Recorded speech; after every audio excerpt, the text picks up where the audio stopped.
Hi friends, இன்றைக்கி பேல்பூரி வீட்லேயே எப்படி செய்கிறதுங்கிறத இன்றைக்கி நான் உங்களுக்கு செஞ்சு காட்ட போகிறேன். கடையில் சாப்பிட்ற டேஸ்ட்லேயே நம்ம இப்போ வீட்டில் செஞ்சு சாப்பிட போகிறோம். அதுக்கு தேவையான பொருள் பார்த்துக்கலாம்.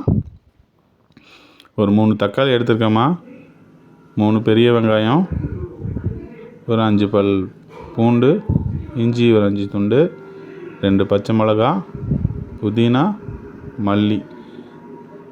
இதுதான் இதுக்கு தேவையான பொருள். இப்போ பார்த்திங்கன்னா பட்டாணி ஒரு 200 கிராம் 5 மணி நேரம் ஊற வச்சு எடுத்துருக்கோமா. அதை நம்ம பட்டாணியை 5 மணி நேரம் நல்லா ஊற வச்சுக்கோங்க. அதை நம்ம குக்கரில் போட போகிறோம். பட்டாணி கூடயே பார்த்திங்கன்னா நம்ம ஒரு 2 கிழங்கு எடுத்துருக்கோம், பெரிய சைஸ் கிழங்கு. அந்த கிழங்கையும் அது கூட சேர்த்து நல்லா வேக வச்சுக்கோங்க. பட்டாணி கூட கிழங்கும் பட்டாணியும் நல்லா வெந்துடணும். நல்லா முங்குற அளவுக்கு தண்ணி ஊற்றி அதுக்கு தேவையான உப்பு சேர்த்துக்குங்க. உப்பு சேர்த்து ஒரு 15 நிமிஷம் 5 to 6 விசில் வர அளவுக்கு வேக வச்சுக்கோங்க. அதுக்குள்ளே நம்ம இப்போ மசாலா ரெடி பண்ணிக்கலாம். இப்போ நம்ம ஃபஸ்ட்டு சொன்ன மாதிரி பெரிய வெங்காயம், தக்காளி,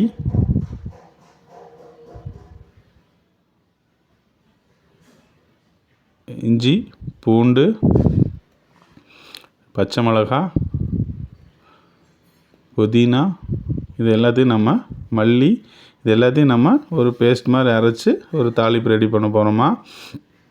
இப்போ பார்த்திங்கன்னா நல்லா பேஸ்ட் மாதிரி அரைச்சிக்கலாம். அதையே இப்போ பார்த்திங்கன்னா நம்ம பட்டாணியும் கிழங்கும் வந்துருச்சு. நல்லா வெந்தோன்னு நல்லா மேஷ் பண்ணிக்கோங்க. நல்லா நசுக்கி விட்டுருங்க.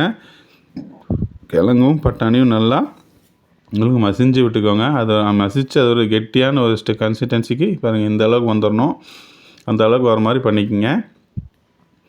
இதுதான் இதோட ஸ்டேஜு. இந்த மாதிரி தான் இருக்கணும். தண்ணி மாதிரி இருந்தால் நல்லா இருக்காது. இந்த ஸ்டேஜுக்கு வச்சுக்கோங்க. ஏன்னா நம்ம அடுத்து கொஞ்சம் தண்ணி சேர்த்துவோம். இப்போ இந்த ஸ்டேஜுக்கு எடுத்து வச்சுட்டு அதுக்கான தாளிப்பு ரெடி பண்ணிக்கலாம். மசாலா ரெடி பண்ணி வச்சுருக்கிறத இந்த வானலியில் போட்டு நம்ம அதுக்கு ஒரு தாளிப்பு போட்டு ரெடி பண்ண போகிறோம். பட்டை 2 கிராம் போட்டிருக்கோம். அது கூட நம்ம பச்சையாக அரைச்சி வச்சுருக்கிற பேஸ்ட்டை அது கூட ஆட் பண்ண போகிறோம். எண்ணெய் காஞ்சிருச்சு, பட்டை கிராம் போட்டாச்சு. அடுத்து இந்த பச்சையாக அரைச்சி வச்சுருக்கிற பேஸ்ட்டை நல்லா ஒரு 10 நிமிஷம் பச்சை வாசம் போகிற அளவுக்கு, ஏன்னா எல்லாமே பச்சையாக இருக்குமா, நம்ம எதுவுமே வறுத்து அரைக்கல, பச்சையாக அரைச்சிருக்கோம். இதுதான் இதோட டேஸ்ட்டு கொடுக்குறதே இதுதான். அதை நீங்கள் நல்லா ஒரு 10 நிமிஷம் கொஞ்சம் தண்ணி சேர்த்து நீங்கள் இது பண்ணிங்க. ஃபஸ்ட்டு மல்லித்தூள் 1 ஸ்பூன் போட்டுக்குங்க. ஒரு 1/2 ஸ்பூன் சீரகத்தூள், ஒரு டீஸ்பூன் கரம் மசாலா 1 டீஸ்பூன் போடுறேன். அதுக்கப்புறம் மிளகாத்தூள் ஒரு 1/2 டீஸ்பூன் சேர்த்துக்கலாமா. இதையெல்லாம் சேர்த்து நம்ம நல்லா இந்த பச்சை வாசம் போகிற அளவுக்கு நல்லா வணக்கிக்குங்க. நல்லா பாருங்கள், இந்த ஸ்டேஜுக்கு நல்லா வணங்கி வந்துருச்சு. இப்போ பார்த்திங்கன்னா நல்லா கொதித்து நல்லா இது கூட பச்சை வாசம் போகிற அளவுக்கு நல்லா ரெடி பண்ணிட்டோம். ஒரு 10 நிமிஷம் நல்லா ஹை ஃப்ளேம்லேயே வச்சுக்கோங்க.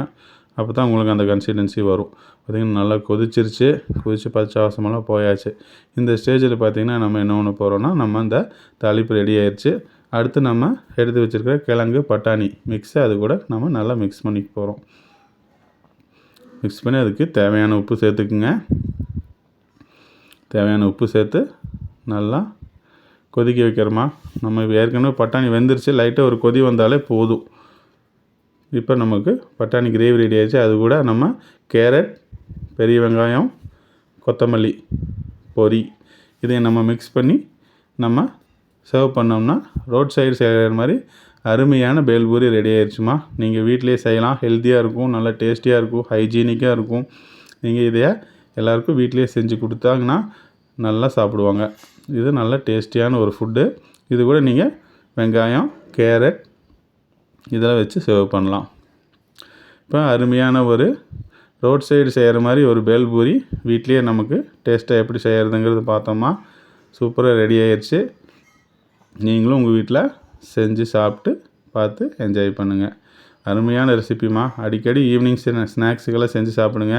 நீங்கள் வெளியில் போய் சாப்பிட்றதே மறந்துடுவீங்க. அந்த அளவுக்கு நல்லா டேஸ்டியாக இருக்கும்.